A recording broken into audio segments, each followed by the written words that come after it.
My name is Sarah, and I'm 32 years old.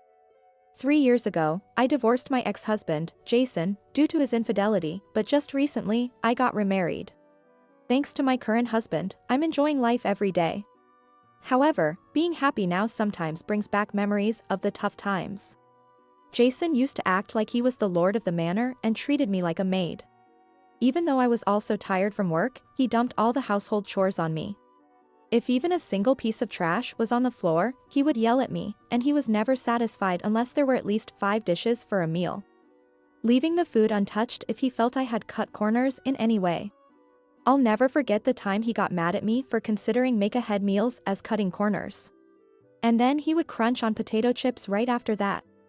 Of course, I was the one who had to clean up the crumbs that fell on the floor. Even when I protested, he would snort and say, "What's the point of a wife if she doesn't do the housework?" He kept belittling me with his words, and my self-esteem kept dwindling. He wasn't like this before we got married. Just when I was fed up with this daily life, Jason asked for a divorce. The reason was his affair. He wouldn't tell me who the affair partner was, and I didn't care to know. I was just that exhausted. "Fine. I will divorce you," I said. After agreeing to the divorce, I ended our short 2-year marriage. Come to think of it, I wonder how Nancy is doing. I paused my packing and muttered to myself. Nancy has been my best friend since high school. After the divorce, she listened to me and encouraged me a lot. I should invite Nancy for coffee once I've moved. I've been so busy, I haven't even told her about my remarriage. Since I moved right when I got married due to my husband's job, only my close relatives know about my remarriage. I owe a lot to Nancy, so I must tell her properly. I should focus on the happy moments, not the tough ones. With a change in my mood, I hummed a tune and started packing my belongings again. 2 months after moving in, I was enjoying coffee while browsing through a magazine. Now that I had settled into my new job and gotten used to the area, I started thinking about meeting Nancy for real. Just looking for recommended restaurants and cafes was fun. I need to get in touch with her and check our schedules. It had been a while since we last met, and I was feeling a bit nervous. As I reached for my phone to text Nancy, the intercom rang through the quiet room. Since I had just moved in and didn't know many people, I thought it might be a solicitor, but when I checked, it was a police officer standing there. Could there have been some incident? I wondered, but I answered the door. "A man has reported several instances of stalking by you. Do you know anything about this?" I was at a loss for words at such an unexpected inquiry. Apparently, the man had been receiving letters almost daily, filled with declarations of love, and other harassment suggesting romantic intentions. I told them there must be a mistake, as I had just moved to the area, but the complainant had specifically named me, forcing them to verify the claim. I asked who the complainant was, but the officer apologetically responded, "I'm sorry. We're just here to verify due to the repeated complaints. We can't disclose the complainant's name yet." I was puzzled by the statement, but I understood that the police officers were just doing their job. I reassured myself with that thought. After all, since I had done nothing wrong, I just needed to stay confident.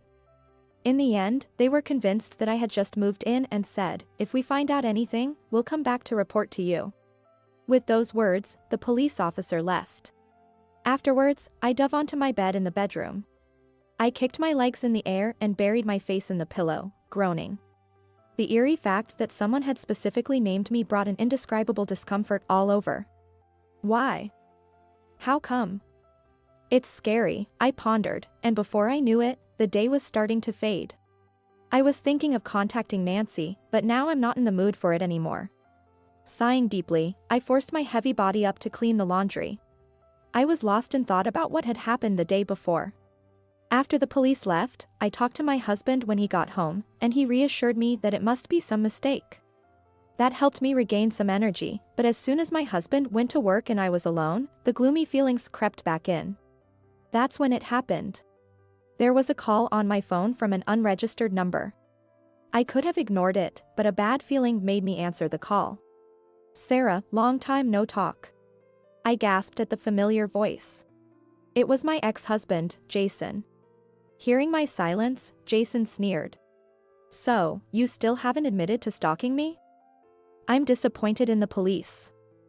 I told them to pin you down properly. Those words instantly made me realize that the incident from yesterday was Jason's doing. You're the one who made that bizarre report to the police, I accused. To my question, Jason simply said a yes, and continued with a baseless claim, you moved here because you still have feelings for me, right? Everyone around me is shocked. His usual overconfidence was infuriating, especially knowing he was probably smirking over the phone. And from his words, it seemed he was spreading rumors that I was stalking him. Me, stalking Jason? That's a joke. The painful memories of the past resurfaced, and I struggled to remain calm as anger rose within me. It's been 3 years since we divorced, what are you talking about? Besides, I'm remarried.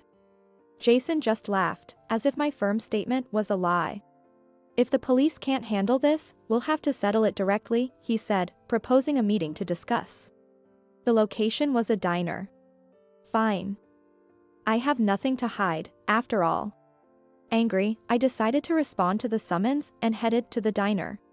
Looking back, I regret acting so hastily. When I arrived at the diner, Jason was waiting at the entrance. He was wearing a suit that even I could tell was expensive, a change from the past. Sarah, haven't you become more beautiful? I could smell his cologne as Jason scrutinized me, making me uncomfortable. Cut it out, I said, frowning. Jason just shrugged. Still as charmless as ever, I see. Swallowing the words, mind your own business, I followed Jason inside. We headed to a table he had already reserved, and to my shock, there was someone unexpected sitting there. Nancy, why are you here? Yes, it was my best friend, Nancy, sitting there. Jason and Nancy exchanged smirks at my surprised reaction. Me and Nancy got hitched. Don't go getting jealous just because I look happy, he said, wrapping an arm around Nancy. On his wrist was an ostentatious luxury watch that looked out of place. Oh, this? I'm running my own company now. Thanks to Nancy, of course. After divorcing me, he got engaged to Nancy and, with her parents' help, started his own company. Apparently, the business is doing well and has become stable. To be honest, I couldn't care less about that. The word got hitched echoed in my ears. Nancy, knowing what I went through, married this man? I was bewildered. When you invited me to your wedding, I was shocked. How could someone as wonderful as Jason marry you? I've always disliked you, Sarah. Everyone was always talking about you, even though you weren't that cute. So I pretended to be your best friend, thinking I'd eventually bring you down. Nancy smiled unabashedly and said, every time I met Jason, we joked about how we got the order of meeting wrong. I felt nauseous seeing Nancy happily leaning on Jason. Nancy had been there for me after my divorce, listening silently to all I had gone through. She must have been listening with the same malicious grin she was wearing now. Nancy, with a smug expression, began her story. She confessed to falling in love with Jason at my wedding. She had secretly given him her contact details that day and made her move, and Jason quickly became smitten with her too. What was worse, Nancy had egged Jason on to mentally abuse me. No wonder Jason's personality seemed to change abruptly after we got married. I was oblivious to the fact that they had been enjoying my suffering all along. Nancy boasted, since you wouldn't give up, eventually it took about 2 years to get Jason. As if tired from all the talking, Nancy sipped her orange juice through a straw. It was too shocked to say a word to Nancy. Now, to the main point, can you stop following Jason around? I was surprised to see you the other day. But moving here just to stalk Jason after 3 years of divorce is creepy. Unlike you, we're enjoying a happy and loving marriage. So just give up already. From Nancy's tone, it seemed she had already guessed that I moved to this area after she saw me. Moreover, Nancy was convinced that I had moved here to stalk Jason. At this point, whether they believed me or not didn't matter. My mind was elsewhere. I was struggling not to lash out at them in anger. I'm not stalking anyone, and I have no interest in such a man, I stated firmly and stood up from my seat. Nancy's laughter followed me, but I didn't look back. Nearly 2 months later, I received a call from Jason. Expecting this, I answered the phone. Jason sounded panicked, and I couldn't help but smirk. There was no need to ask, did something happen? It seems you were indeed a victim of stalking, but the perpetrator wasn't me, it was your current affair partner. Turns out, Jason, true to form, had cheated on Nancy as well. His casual fling had made the affair partner turn into a stalker. This was the truth. Jason, flustered by my words, explained the situation, mixing in excuses. It turns out Jason knew all along that the stalking was the work of his affair partner. However, if Nancy found out and it led to a divorce, he would lose the support of her parents. Hearing Nancy talk about me moving to this area, he saw an opportunity to divert her attention by framing me as the stalker. Apparently, it was Nancy's idea to specifically name me in the police report and to summon me to the diner, and Jason felt he couldn't refuse. Layering lies upon lies, typical Jason ended up in this mess. I shouldn't have treated you like a stalker. But there was no need for this. Jason cried out in anguish over the phone. He was in the midst of chaos. I could hear banging on a door and a woman's voice, likely Nancy's, in the background. Given the situation, he must be barricaded in his own room. It's a pitiful sight. I merely told Nancy the truth as a favor to my former best friend, I said. What Jason referred to as this was probably me sending Nancy a certain photo. Along with a note saying, I'll be requesting damages, thank you. The photo showed Jason's current affair partner in the act of stalking and the two of them entering a hotel together. I was surprised you'd go to a hotel while being harassed, I said, incredulously. Jason responded, I had no choice. She threatened to go directly to Nancy and demand a divorce if I didn't meet her. The reason I had such photos at hand was all thanks to my husband. My current husband actually works as a detective. He had just opened his own office, and we moved to this area for that reason. But who would have thought his first case would involve my ex-husband? It's a complicated and somewhat guilty feeling. Within a month, my husband found the real stalker of Jason and also secured evidence of his affair. I couldn't be more grateful. Oh, by the way, I'll be suing you and Nancy for damages, I informed Jason. He let out a dumbfounded, what?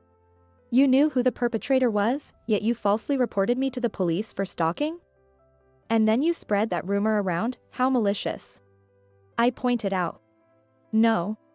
Jason struggled to find words, as I seized the moment to press further. Just when I thought I could finally forget our marriage. You've reopened old wounds. You will definitely pay for this. After hearing his pathetic sobbing, a loud commotion and a woman's angry shout came through the phone.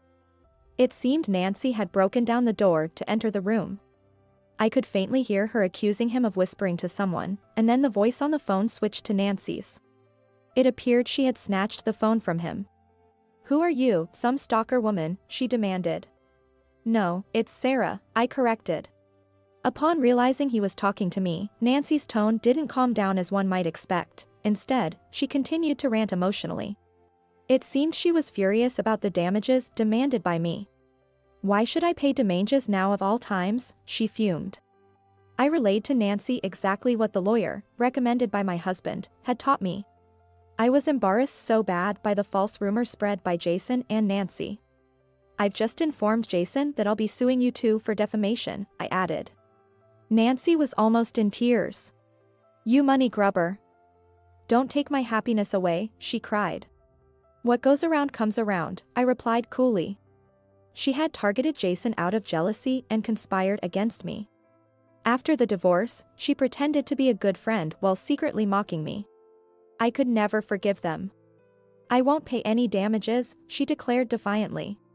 When I was summoned to the diner, I had a voice recorder in my bag. I turned it on for self-defense, but unexpectedly, I discovered that Nancy was the affair partner from my divorce 3 years ago. I had recorded everything, and even this phone call was being recorded.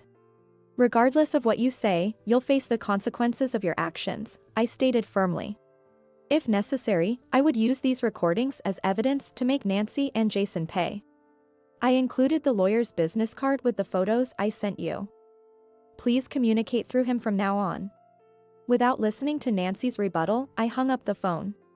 With the click of the call ending, I felt like I had finally closed the chapter on my divorce from 3 years ago.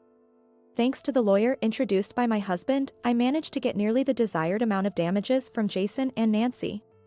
Nancy was disowned by her family after the damages issue came to light, and a stalker confronted Jason's company, exposing the affair.